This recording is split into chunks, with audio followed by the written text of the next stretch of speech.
आदरणीय स्वामी भक्त राय परांजपे लिखित स्वामी स्वरूपानंद जीवन चरित्र आणि तत्वज्ञान या ग्रंथातील काही भागांचं वाचन आपण ऐकत आहोत. आज ऐकूया यातील प्रकरण 14 परमार्थाचे अंतरंग साधन याचा भाग 5. एकनाथ महाराज सोहमचं स्वरूप सांगतात. क्रमांक 8. तरी सोहम नव्हे याग, सोहम नव्हे त्याग, आणि अष्टांग योग सोहम नव्हे. सोहम नव्हे दान, सोहम नव्हे तीर्थ, मंत्रादी दीक्षित सोहम नव्हे. सोहम नव्हे वारा, पंचभूतांचा पसारा, सोहमच्या विचारा साधू जाणती. एका जनार्दने आप आपणासी जाणणे, साक्षीत्व देखणे तेची सोहम. 9. सोहम नव्हे नाद, कर्णद्वयाचा भेद, लक्ष भ्रू मध्य नव्हे सोहम. 14 चक्रे 52 मात्रा, आकार उकार मकार, यासी जाणे अर्धमात्रा तेची सोहम.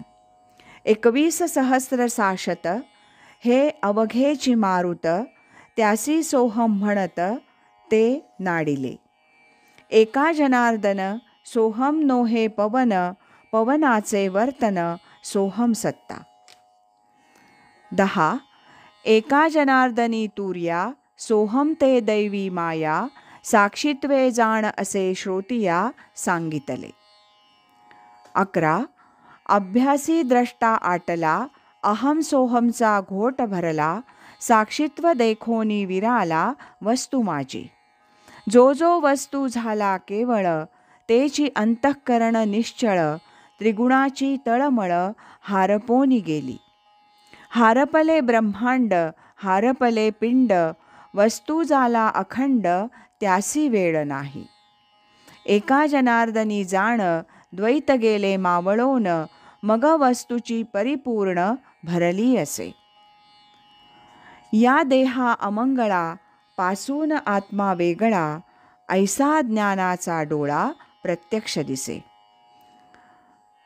12व्या क्रमांकाचं ही ओवी होती. आता 13. नेत्रीची बाहुली वस्तुरूप झाली, पाहता सोहम मेळी चिदानंद. अर्धमात्रा स्थान नयनीचे निधान, मसुरे प्रमाण महावर्ण तेथे.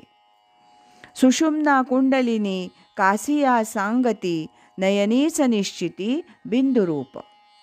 14. सोहम नाद सर्वांसी, विश्वनाथ विश्वासी, अमृतफळ अंबियासी, लक्ष 84 लोंबती. तैसे जनफळ जनार्दनी लोंबे, सोहम देठ दोहीकडे झोंबे, फळदे वृक्ष लोंबे, अद्वैत बिंबले एका जनार्दनी. 15. अहम ते मी पण, सोहम ते तू पण, अहम सोहम सांडो निपाहे निज कानन. एका जनार्दनी सांडी एकपण, सहज चैतन्य तेथे नाही जन्म मरण. 16. परेहुनी कैसे पश्यंती वोळले, मध्यमी धणावले सोहम बीज. वैखरी येसी कैसे प्रकट पै झाले, न वचे ते बोल एकविध. साक्षात्कारे कैसे निजध्यासा आले, मनासी फावले श्रवणद्वारे. सुखासुख तेथे झालीसे आटणी, एका जनार्दनी निजमुद्रा. 17. सोहम तो गायत्री जप तो अखंड, बुद्धिज्ञान प्रचंड सर्व काळ. एका भावे नमन भूता एकपणी, एका जनार्दनी संध्या झाली. भगवंताच्या चरणकमलाच्या दर्शनानं रुक्मिणीची कशी अवस्था झाली याचं वर्णन रुक्मिणी स्वयंवरात नाथ करतात. तेथे सुखे वाकुलिया, बोधाच्या गुतकुलिया, उसळती उकलाया आनंदाच्या. अहम सोहम गाठी, सुटल्या चरण भेटी, आनंदुची सृष्टी हेलावतू. 18. युगे 28 जोगी, विभूती चर्चित सर्वांगी, अनुपम्य शैली शिंगी, वाजवी सोहम शब्द जगी. नाथांचं भारूड. कोल्हाटी. सोहम सोहम वाजे ढोल, अमुचा युगयुगीचा खेळ, परब्रह्म भुलले अकळ, या खेळाचे गुरु जाणे मूळ. या 19 नंबर नंतर आता 20. भजन तरी करावे केव्हा, सोहम मंत्री नाही गोवा, जपावे तरी कोणे दिवशी, नेम नाही दिवसनिशी. कोल्हाटीन 21. आला गडे निर्गुणाचा कोल्हाटी, सोहम शब्दे ढोलगे पिटी, चैतन्याची उघडून दृष्टी, चला जाऊ पहाया, सगुण गुण माया, आली कोल्हाटीन खेळाया. पिंगळा 22 नंबर. गुरुसी गेलिया शरण, काय करील जन्म मरण, स्वरूपी लागेल अनुसंधान, निज निधान प्रकट होय. एका जनार्दनी प्रेमबोध, पिंगळा भाकितसे प्रबोध, प्रगट होय सोहम बोध, श्री जनार्दन प्रसादे. सर्प 23 नंबर. गुरु गारुडी आलासे धावुनी, बोध वैराग्याचे पाजियले पाणी, विवेक अंजन घातले नयनी, सोहम शब्द वाजवी नामध्वनी. विंचू 24 नंबर. बंध मोक्ष अहम सोहम सुख दुःख, वेदने सहित उतरविले विख. अभंग 24 नंबर. हंस सोहम मंत्र स्वामींची अक्षरे, तया पुढे शास्त्रे रद्द होती. अनिर्वाच्य नाम जया नाही खंड, तया नारायण विसंबेना. एका जनार्दनी अखंडित जप, भजन हे चितप सत्यत्वाचे. तुकाराम महाराज. तुकाराम महाराजांचे अभंग हे काही गूढ तर काही स्पष्ट आणि उघड अर्थाचे आहेत. आत्मस्थितीपर आणि उपदेशपर अभंग पुष्कळच आहेत.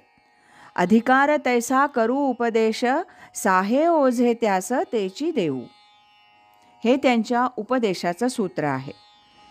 त्यांचे सर्वच अभंग उपलब्ध नसून काही साचेबंद विचारसरणीला जे अभंग वावडे वाटले ते क्षेपक ठरवून वेगळे काढण्यात आले. सोहम साधनेचं स्पष्टार्थबोधक असे 3 अभंग इथं देत आहे. तुकाराम महाराज म्हणतात, सहज मी आंधळा गा निज निराकार पंथे, वृत्ती हे निवृत्ती झाली जनन दिसे तेथे. मी माझे हरपले ठाई जेथीच्या तेथे, अदृश्यतेची झाले काही दृश्य जे होते. ऊर्ध्वमुखे आळविला सोहम शब्दाचा नाद, अरूप जागविला दाता घेऊनी छंद. घेऊनी आला दान निजतत्व निजतत्व निजबोध, स्वरूपी मेळविले नाव ठेवियला भेद. सोहम हंसा ऐसे म्हणसी तत्वमसी, ते ब्रह्म आहेसी तूची स्वये. प्रथम नीलवर्ण पाहे नीज ज्योती, दुसरी ती भ्रांती कृष्णवर्ण. तिसरा उजाळा दिसे धुंदाकार, तया माझी कीर अणुरेणू. चतुर्थ तो श्याम शांतीची ये वस्ती, उन्मनी निश्चिती पीतवर्ण. चंद्रज्योती समान उजळला सहावा, तुका म्हणे घ्यावा निवडोन. अंतरीची माळ फिरते अखंड, व्यर्थ का पाखांड हाती माळ. हाती माळ वृथा कासया धरिली, असता निंबळी हृदया माझी. माते हृदय कमळी होते जेव्हा बाळ, तेव्हा त्याजवळ काय होते. तुका म्हणे तुझ्या नामाची स्मरणी, लागली उन्मनी हृदयी बाळ. समर्थ रामदास.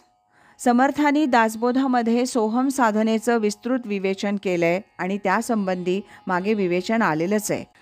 इथं त्यांचा एकच अभंग उद्धृत करीत आहे. तो असा, सोहम तेची माता सोहम तोची पिता, सोहम तोची भोगता गुरुदेव. सोहम तेची मन सोहम तेची ध्यान, सोहम हे चैतन्य सर्वा ठाई. सोहम तोची आत्मा सोहम तो परमात्मा, सोहम तो चिदात्मा चिद्विलास. रामदास सदा सोहम बीजी सारा, दुजा तो पसारा व्यर्थ आहे. महाराष्ट्रातील थोर थोर संतांची ही वचनं सोहम साधनेचं स्वरूप आणि महत्त्व पटवण्याला पुरेशी आहेत. अनेक साधू संतांच्या वचनातून अशा प्रकारची वचनं पाहता येतील. या भागाबरोबरच परमार्थाचे अंतरंग साधन या 14व्या प्रकरणाचं वाचन आता समाप्त होत आहे. उद्यापासून आपण 15वं प्रकरण हरिहर संप्रदायांचा ऐक्यबोध आणि भागवत धर्म याचं वाचन क्रमशः ऐकूया. श्रीमद सच्चिदानंद सद्गुरु श्री स्वामी स्वरूपानंद महाराज की जय. हरि ओम तत्सत.